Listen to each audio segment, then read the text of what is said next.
Antes de iniciar esta presentación, me gustaría agradecer a la AMRP y a las personas organizadoras por convidarnos a esta jornada y sobre todo por convidarnos a hablar desde nuestra experiencia como investigadoras. Más allá de las titulaciones académicas, me gustaría decir que soy una mujer mapuche pobre. Bueno, el pueblo mapuche es un pueblo originario del sur de Chile y Argentina. Hice una migración del campo a la ciudad al final de mi infancia y posteriormente migré a Barcelona hace 12 años.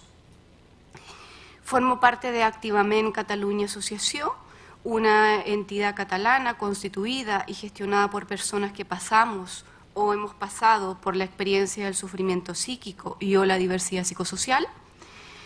Desde aquí, como socia y como parte del equipo técnico y participante del equipo de investigación, evaluación y formación, os hablaré de los inicios de la investigación desarrollada en Activament y de los principales hitos y desafíos. Ay, me había olvidado que tengo presentación. ¿Me prestas? Vale, gracias. Pero bueno, lo dejamos por ahí por mientras. Sí.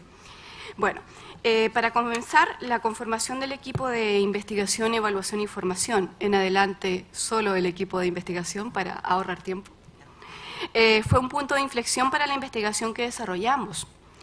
Habitualmente existe una mirada dicotómica de todo o nada respecto de las personas que atravesamos por la experiencia del trastorno mental.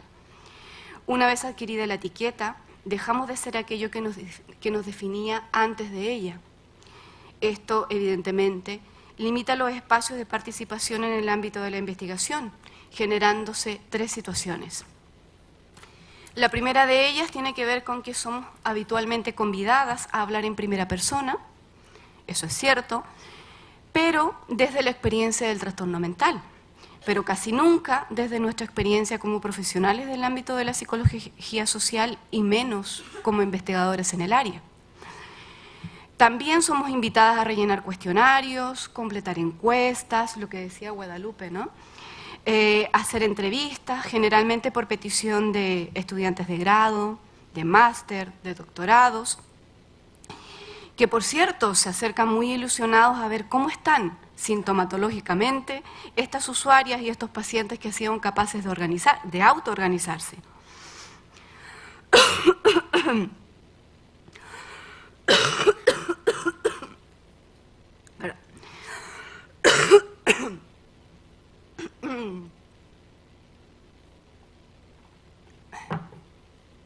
Es decir, el típico rol de muestra de participantes, que ahora investigadores e investigadoras más espabiladas en algunos casos lo han renombrado como, comillas, coinvestigadoras o comillas, colaboradoras. La tercera situación es un poco más compleja y ahora os explico por qué. Tiene que ver con aquello que nosotras en Activament denominamos, comillas también, agregue un usuario a la solicitud de financiación. Se trata de investigaciones de grupos de investigación consolidados que, curiosamente, desde el año 2018 nos invitan para presentarnos conjuntamente a diferentes proyectos. Es decir, propuestas en atención primaria, como la intervención breve para la depresión en vez de la medicación, hospitalización psiquiátrica y entre muchas otras propuestas, que la verdad los títulos parecen bastante atractivos, ¿vale? Este fenómeno en algún momento nos hizo pensar, inocentemente, que conocían nuestro trabajo y el posicionamiento de Activament. Pero todo se sabe, ¿no? Y nos dimos cuenta que en realidad nos invitaban como un requisito más de las convocatorias a las cuales aplicaban y que exige la participación de las personas usuarias. Por tanto, nuestra participación o nuestra inclusión no va para influir o colaborar en el diseño del proyecto, sino en los dos puntos extras que representamos en el sistema de puntuación. En este contexto, también las comunicaciones paternalistas o el hablarnos como si fuéramos personas con dificultades para entender conceptos o como si no tuviéramos ningún tipo de conocimiento en investigación es parte del conjunto. Bueno, después de esta catarsis, quisiera retomar donde lo he dejado, la conformación del equipo de investigación de Activament. Este equipo nace cuando nos invitan a participar de la formación de futuras enfermeras a través de un seminario de estigma para la asignatura Enfermería de Salud Mental del grado de Enfermería de la Universidad de Barcelona en el año 2013. Esto constituye un hito porque desde aquí nos decimos, nos reconocemos y nos afirmamos como productoras de conocimiento. Sin embargo, y en estricto rigor, este acontecer viene de más atrás, desde el inicio mismo de la entidad y los grupos de ayuda mutua.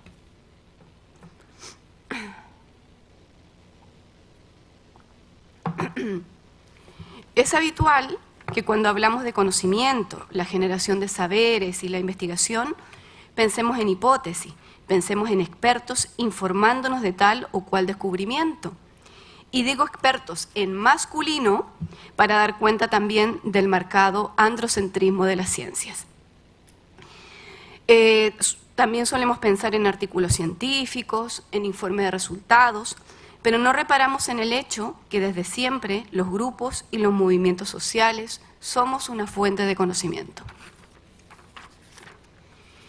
Y fue precisamente la sistematización de la experiencia de los grupos de ayuda mutua de Activamen en el año 2013 lo que nos permitió disponer de la primera guía de grupos de ayuda mutua de salud mental en primera persona. A ver si funciona esto. A ver. Ostras, ¿a dónde? Vale. Ahí está. Ahí está la imagen de la primera guía elaborada. Bueno, la elaboración de esta guía no fue un proceso al uso, es decir, desde la definición de objetivos, la recopilación de datos, el posterior análisis, ¿no es cierto?, y la redacción de resultados. Más bien significó un vivir la experiencia de participar de un GAM, es decir, de un grupo de ayuda mutua, de moderarlo, de encontrarnos, para ver qué funcionaba, qué no funcionaba, cuáles eran las principales dificultades que aparecían y cuáles podían ser las posibles soluciones. Para las personas que desconozcan la dinámica de los GAMs, decir que un GAM es un espacio donde todas las personas estamos en condiciones de igualdad, bajo unos pactos de respeto y horizontalidad que permiten e invitan a la corresponsabilización de su funcionamiento, ¿vale? Esto quiere decir que en los GAM de Activamen no participan ni profesionales ni familiares, lo cual no quiere decir que en la misma base social o en los mismos GAM existamos personas que podemos tener un doble o un triple perfil. En este sentido, los GAM nos posibilitan compartir y aprender nuevas estrategias, más allá de la medicación o la atención psicológica, para hacer frente a los malestares y a las crisis. Además, nos permiten conocer otras experiencias vitales que sirven de referencia, es decir, nos dan la posibilidad de ver a otras personas que pese a haber recibido un diagnóstico en salud mental, se han recuperado, ayudando de esta manera a superar el estigma, pero también el autoestigma. En el año 2017, esta guía inicial de 16 páginas que se elaboró para uso interno de la entidad, a petición de la Generalitat de Cataluña a través del proyecto Activa per la Salud Mental, se transformó en la guía para los grupos de ayuda mutua de salud mental en primera persona. A ver, ¿vamos a probar? Aquí está. En la guía para los grupos de ayuda para grupos de ayuda mutua de salud mental en primera persona, también el manual de formación para la moderación de GAM de salud mental en primera persona y una herramienta para la reflexión de los grupos de ayuda mutua, que en definitiva consiste en una herramienta en donde hemos ido recopilando todos los problemas que nacen del hecho mismo de hacer GAM y de la moderación y damos algunas sugerencias para poder abordarlos. Estas guías hoy en día se han transformado en una referencia para la conformación de GAMs y para la formación de nuevas personas moderadoras. Otra experiencia de sistematización del conocimiento la encontramos en el Manual de Recuperación, en el año 2018. Este trabajo nace de una demanda para la actualización de una guía denominada Claude-Ré, para realizar talleres psicoeducativos. No obstante, esta perspectiva pertenece al modelo biomédico, un modelo focalizado en el síntoma y la medicalización como estrategia prioritaria para eliminar todo malestar y restablecer una funcionalidad perdida. Por tanto, Este material incluía aspectos típicos de esta perspectiva, como la adherencia al tratamiento, la conciencia de enfermedad, el aprendizaje de hábitos físicos saludables y, por supuesto, la gestión de la cronicidad. Desde el equipo de ActivaMen se hizo una propuesta alternativa que incluyó un proceso participativo de metodología mixta en el cual participaron más de 300 personas, dando lugar al Manual de Recuperación y Autogestión del Bienestar y sus materiales complementarios como el cuaderno de trabajo. Ahí lo tenemos. Además de la primera publicación de habla española que aborda los significados de la recuperación en personas usuarias de servicios y personas que se autodefinen como activistas en salud mental. Ahora me gustaría hablar brevemente de ambas.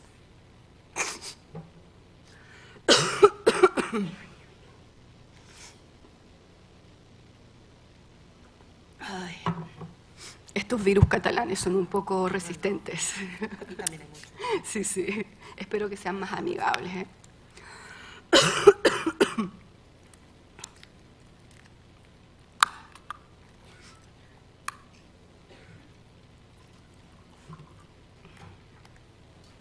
Vale.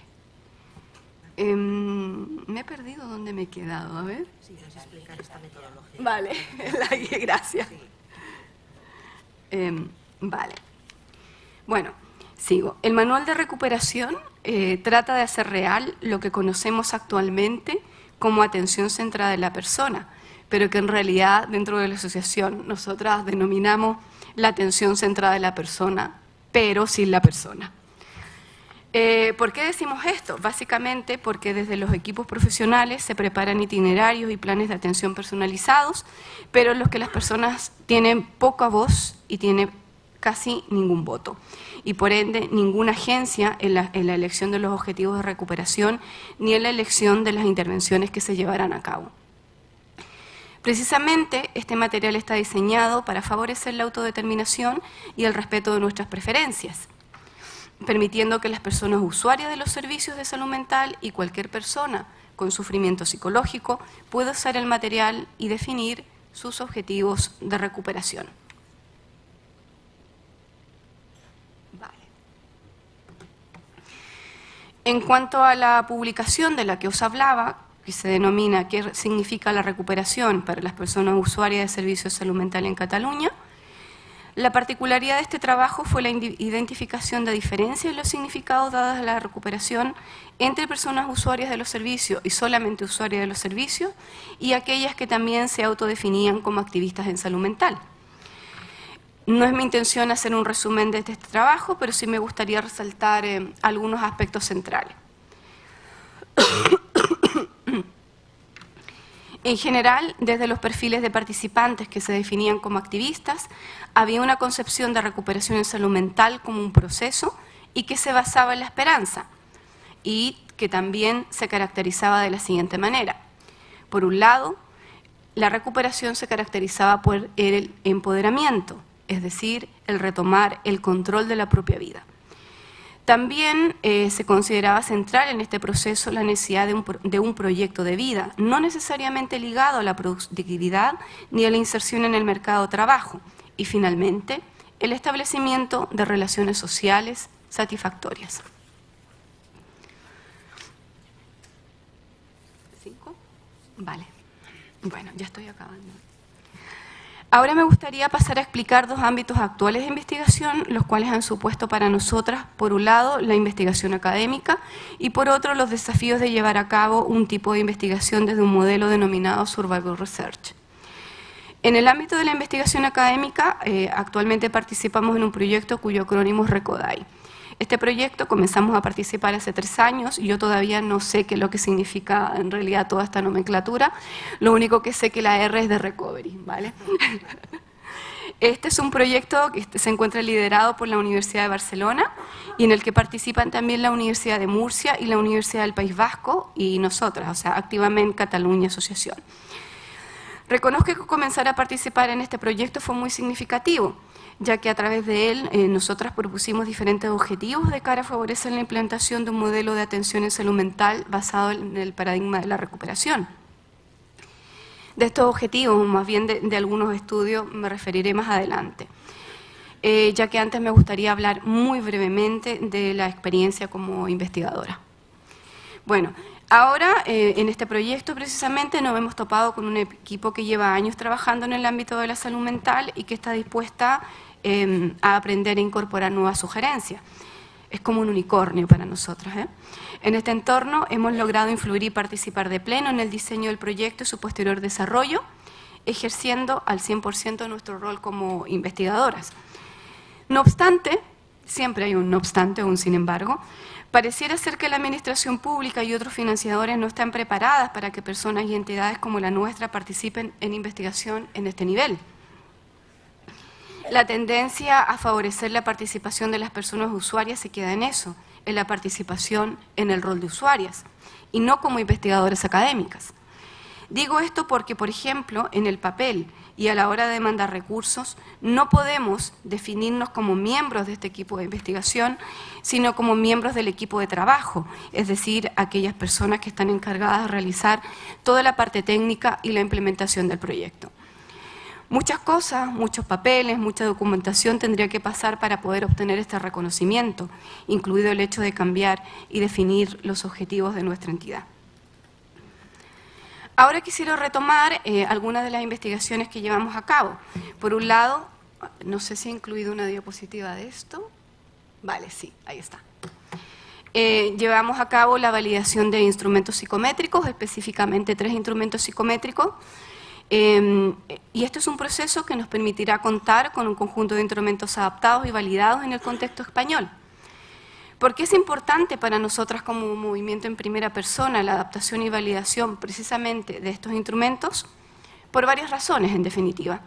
Primero que nada, porque fueron también elaborados en primera persona, es decir, las autoras de estos instrumentos son usuarias y sobrevivientes de la psiquiatría, porque no existen instrumentos también similares y adecuadamente adaptados y validados en este contexto, y también porque nos permiten evaluar la recuperación más allá de la presencia o ausencia de síntomas como se viene haciendo hasta ahora, ya que nos permite centrarnos, por ejemplo, en el nivel de recuperación autopercibida, en el caso del CISAR, que es el instrumento, que es el Self-Identified Stage of Recovery, que es, bueno, fue creado por Reta Andresen como parte de su tesis de doctorado. También nos permiten evaluar el nivel de esperanza en el propio proceso, el apoyo social percibido y el empoderamiento en salud mental, como por ejemplo las escalas Empowerment Scale y la Netherlands Empowerment List, que son en definitiva escalas. En el caso de la Netherlands Empowerment List también fue parte de una tesis de doctorado, que fue escrita originalmente en neerlandés, pero que como parte del equipo también de investigación en Activamente la hemos traducido y la hemos adaptado, y actualmente también estamos esperando tener toda la muestra enorme de personas participantes para poder comenzar a hacer ya los análisis y cálculos estadísticos que nos llevarán a la validación de estos instrumentos. Por otro lado, también tenemos la evaluación de un programa de recuperación, específicamente la evaluación de un taller de recuperación en el ámbito comunitario y otro en el ámbito hospitalario. Esto lo hacemos con el Manual de Recuperación y Autogestión del Bienestar. En medio de todo eso también hicimos una revisión sistemática. Bueno, es un tipo de revisión que más que nada es una revisión exploratoria cuando no existe evidencia, cuando no existe evidencia suficiente como para poder iniciar una revisión sistemática. Y en realidad, ¿qué es lo que hicimos con esta Scoping Review? Simplemente identificar y localizar geográficamente mapas locos y herramientas de recuperación, es decir, aquellas herramientas creadas por usuarias, exusuarias y sobrevivientes de la psiquiatría, con el objetivo de promover la autodeterminación en el proceso de recuperación, el empoderamiento y el bienestar. Dentro de estos hallazgos nos encontramos con que el modelo biomédico nuevamente había capturado estos recursos y que los utilizaba en intervenciones y en estudios de eficacia para evaluar reducción de síntomas. Bueno, para acabar me gustaría hablar de la Survival Research o de lo que Alison Fauner denomina investigación controlada por usuarias. Esta aproximación proporciona un marco para pensar cómo llevar a cabo una investigación y la generación de nuevo conocimiento desde la perspectiva de aquellas personas que, históricamente, han o hemos sido objeto de estudio y objeto de intervención. Es decir, trata de la investigación sistemática de temas de relevancia para las personas usuarias y sobrevivientes de la psiquiatría desde nuestras perspectivas y con base en nuestras experiencias. Dos aspectos básicos de este tipo de investigación son la transformación de las relaciones de investigación, en el cual los sujetos se transforman en participantes y socios, y la exploración de cuestiones que colectivamente tienen el potencial de constituir una alternativa al discurso psiquiatra biomédico. Pero, ¿cómo llevar a la práctica este tipo de investigación y en qué se diferencia con la investigación basada en la sistematización de los conocimientos adquiridos por experiencia? Responderé primero y brevemente a la segunda pregunta. La Survival Research plantea la necesidad de un posicionamiento ético-político en el acto de investigar. Un posicionamiento que dé cuenta desde dónde se produce el conocimiento. Y también, siguiendo a Oche Curiel, que es una feminista decolonial, yo diría que no solamente desde dónde, sino también desde qué privilegios de clase, raza, sexo, privilegios materiales y geográficos se genera este acto de producción de saberes. Entonces, ya no se trata solo de una investigadora experta por experiencia en trastorno mental, sino también de una persona con una mirada politizada y crítica con el sistema de construcción de alteridad de la institución psiquiátrica y con todo aquello que la sostiene. Volviendo a la pregunta inicial de cómo llevar a la práctica este tipo de investigación, en nuestra experiencia el principal desafío fue el tema de las relaciones de investigación, o sea, la participación de las informantes como socios de la producción de conocimiento más allá del solo hecho de aportar datos. ¿Cómo definimos una nueva relación más allá de la típica relación sujeto-objeto o investigador-informante, que aunque suene mejor, continúa dando cuenta de dos lugares diferentes? Para buscar las respuestas, una compañera de Activamen y yo nos planteamos una pregunta de investigación y nos embarcamos en la que diríamos es la primera investigación que hacemos desde el marco de la Survival Research.